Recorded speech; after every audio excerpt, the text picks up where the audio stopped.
Assalamualaikum warahmatullahi wabarakatuh. Saya Muhammad Akbar Iskandar dari jurusan Informatika 5H1 dan 016022. Di sini saya akan merepresentasikan hasil program dari tugas akhir saya yang berjudul Implementasi Clustering untuk mengelompokkan karya ilmiah bertema COVID-19 berdasarkan kemiriman abstrak menggunakan K-means clustering. Pada website ini terdapat beberapa halaman, dan pada halaman yang saat ini dibuka adalah halaman dashboard di mana kita dapat melihat jumlah karya ilmiah yang digunakan dalam clustering, serta jumlah cluster, rata-rata silhouette score, metode pengulangan dimensi, dan metode pengukuran jarak dari hasil dari proses clustering yang dilakukan. Di sini juga dapat kita lihat bagan silhouette plot yang dihasilkan dari proses clustering yang sedang digunakan. Di sini juga kita dapat melihat chart dari setiap jumlah anggota cluster untuk setiap cluster. Misalnya untuk cluster 0 di sini kita dapat melihat terdapat 78 anggota cluster pada cluster 0 di sini. Dan selanjutnya cluster 1 ada 54 dan seterusnya. Lalu pada tab karya ilmiah kita dapat melihat seluruh karya ilmiah yang digunakan pada proses clustering.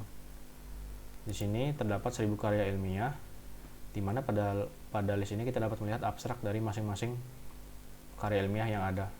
Untuk contohnya pada karya ilmiah pertama kita bisa melihat abstraknya di sini seperti ini. Lalu kemudian pada halaman ini juga kita dapat memfilter berdasarkan anggota cluster dari suatu cluster yang kita pilih. Contohnya kita dapat memilih cluster 0. Di sini kita dapat melihat seluruh anggota dari cluster 0. Dan terdapat juga pagination di sini untuk mempermudah navigasi. Lalu di sini juga kita dapat langsung melihat informasi dari cluster yang ada pada suatu yang menjadi anggota pada suatu karya ilmiah. Misalkan pada karya ilmiah ini terdapat karya ilmiah ini merupakan anggota dari cluster 0. Di sini kita dapat melihat informasi dari cluster 0. Dan di sini kita dapat melihat informasi dari cluster 0 tersebut. Contohnya untuk label cluster kita bisa namakan di sini di sini saya menggantinya menjadi test label 00, dan terdapat jumlah dokumen yaitu jumlah anggota sejumlah 78 dan rata-rata silhouette score dari seluruh satu anggotanya adalah sekian. Lalu di sini ada word cloud-nya yang menggambarkan kata mana yang sering muncul pada cluster tersebut.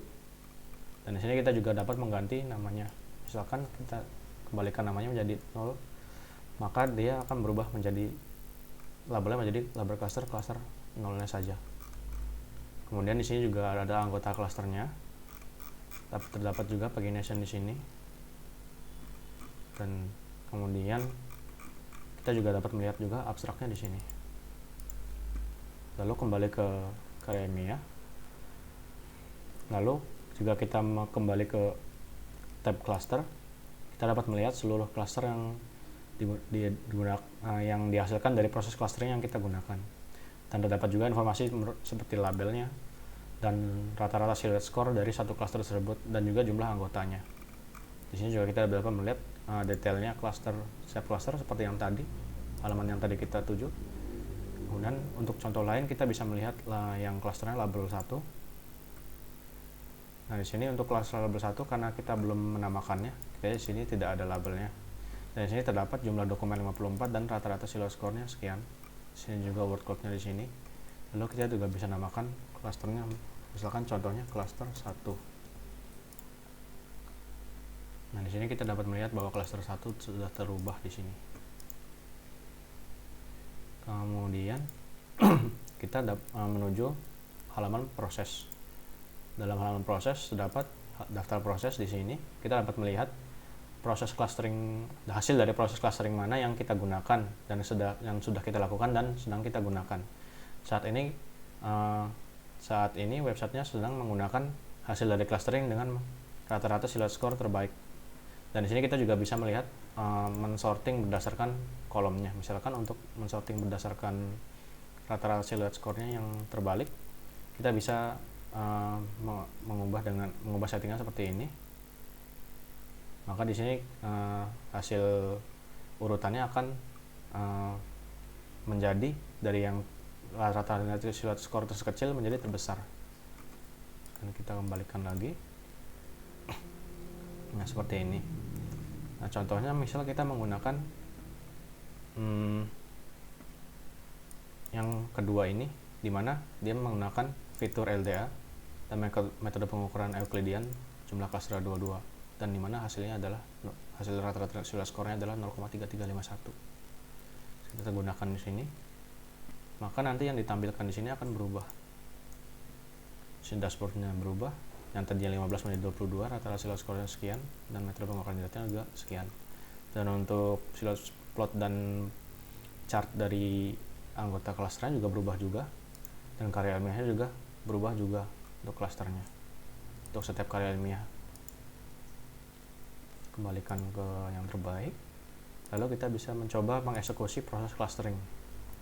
Contohnya kita dapat menginputkan jumlah cluster 6, fitur yang digunakan atau metode pengurangan dimensi yang digunakan adalah PCA, lalu kemudian menggunakan Euclidean, dan deskripsi kita dapat isi misalkan tes demo. Kita klik eksekusi proses. Untuk prosesnya agak lama dan bisa ditunggu seperti dulu.